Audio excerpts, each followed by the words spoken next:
Portion പക്വാഡയുടെ ഭാഗമായി April 21-ാം തീയതി സംഘടിപ്പിക്കേണ്ട പരിപാടികളെക്കുറിച്ചാണ് ഈ ഒരു വീഡിയോയിൽ പറയുന്നത്. അന്നേ ദിവസം 4 പരിപാടികളാണ് സംഘടിപ്പിക്കേണ്ടത്. അതിൽ ഒന്നാമത്തെ പരിപാടി പ്രീ സ്കൂൾ കുട്ടികളെ പങ്കെടുപ്പിച്ചുകൊണ്ടുള്ള കളറിംഗ് മത്സരമാണ്. കളികളിലൂടെയുള്ള വിദ്യാഭ്യാസത്തെ പ്രോത്സാഹിപ്പിക്കുക എന്ന ഉദ്ദേശത്തോടു കൂടിയാണ് ഈ ഒരു പരിപാടി സംഘടിപ്പിക്കുന്നത്. അതുകൊണ്ട് തന്നെ വിവിധ തരത്തിലുള്ള പച്ചക്കറികൾ, പഴങ്ങൾ എന്നിവയുടെ ചിത്രങ്ങൾ ഉപയോഗിച്ചാണ് കളറിംഗ് മത്സരം സംഘടിപ്പിക്കേണ്ടത്. മത്സരത്തിനായി ഉപയോഗിക്കുന്ന ഓരോ പച്ചക്കറികളുടെയും പഴങ്ങളുടെയും പേര്, നിറം, മറ്റു പ്രത്യേകതകൾ, പോഷക ഗുണങ്ങൾ എന്നിവയെക്കുറിച്ച് കുട്ടികൾക്ക് വിശദീകരിച്ചു കൊടുക്കുകയും ചെയ്യേണ്ടതാണ്. ഈ പ്രവർത്തനം ജനന്തോളം ഡാഷ്ബോർഡിൽ play based education in early years എന്ന തീമിൽ Nanhe Kalakar, role plays, folk art demonstrations, puzzle and drama എന്ന ആക്ടിവിറ്റി ആയിട്ടാണ് രേഖപ്പെടുത്തേണ്ടത്. രണ്ടാമത്തെ പ്രവർത്തനം കുട്ടികൾക്കായിട്ടുള്ള സ്റ്റോറി ടെല്ലിംഗ് ആണ്. ഈ പ്രവർത്തനത്തിലൂടെ പ്രീ സ്കൂൾ കുട്ടികൾക്ക് ആരോഗ്യകരമായിട്ടുള്ള ഭക്ഷണശീലങ്ങളെക്കുറിച്ചും ശുചിത്വ ശീലങ്ങളെക്കുറിച്ചുമുള്ള ഗുണപാഠ കഥകൾ പറഞ്ഞു കൊടുക്കുകയാണ് വേണ്ടത്.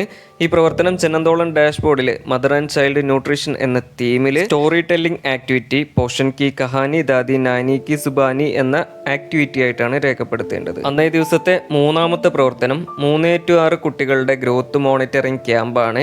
ഈ പ്രവർത്തനത്തിന്റെ ഭാഗമായി 3 വയസ്സ് മുതൽ 6 വയസ്സ് വരെയുള്ള എല്ലാ കുട്ടികളുടെയും ഉയരം, തൂക്കം എന്നിവ കൃത്യമായിട്ട് അളന്ന് വളർച്ചാ നിരീക്ഷണം നടത്തുകയും പോഷൻ ട്രാക്കറിൽ ഗ്രോത്ത് മോണിറ്ററിംഗിൽ രേഖപ്പെടുത്തുകയും ചെയ്യേണ്ടതാണ്. അതോടൊപ്പം തന്നെ സ്റ്റെൻഡിങ്, വേസ്റ്റിംഗ്, അണ്ടർവെയ്റ്റ് ആയിട്ടുള്ള കുട്ടികളെ കൃത്യമായി തിരിച്ചറിയുകയും അവരുടെ രക്ഷിതാക്കൾക്ക് ആവശ്യമായിട്ടുള്ള നിർദ്ദേശങ്ങൾ നൽകുകയും ചെയ്യേണ്ടതാണ്.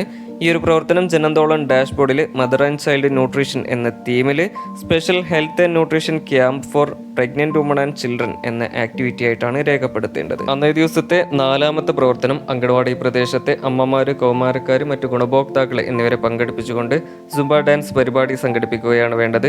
ഈ പരിപാടി ജനന്തോളം ഡാഷ്ബോർഡിൽ role of parents and community in minimising screen time എന്ന തീമിൽ promotion of outdoor games, physical activity, sports and yoga എന്ന ആക്ടിവിറ്റി ആയിട്ടാണ് രേഖപ്പെടുത്തേണ്ടത്. അപ്പോൾ ഈ 4 പ്രവർത്തനങ്ങളാണ് ഏപ്രിൽ 21-ാം തീയതി ചൊവ്വാഴ്ച പോഷൻ പക്വാഡയുടെ ഭാഗമായി അങ്കണവാടി തലത്തിൽ സംഘടിപ്പിക്കേണ്ടത്. വരും ദിവസങ്ങളിലെ പ്രവർത്തനങ്ങളെ കുറിച്ചുള്ള വിശദാംശങ്ങൾ തുടർന്നുള്ള വീഡിയോകളിലൂടെ നിങ്ങളിലേക്ക് എത്തിക്കുന്നതായിരിക്കും. അപ്പോൾ ഇത്തരം വീഡിയോകൾ നിങ്ങൾക്ക് ഉപകാരപ്രദമാകുന്നുണ്ടെങ്കിൽ വീഡിയോ ലൈക്ക് ചെയ്യാനും തുടർന്നും ഇത്തരം വീഡിയോകൾ നിങ്ങൾക്ക് ലഭിക്കുന്നതിനായിട്ട് നമ്മുടെ പോഷൻ മാസ്റ്റർ സബ്സ്ക്രൈബ് ചെയ്യാനും മറക്കരുത്.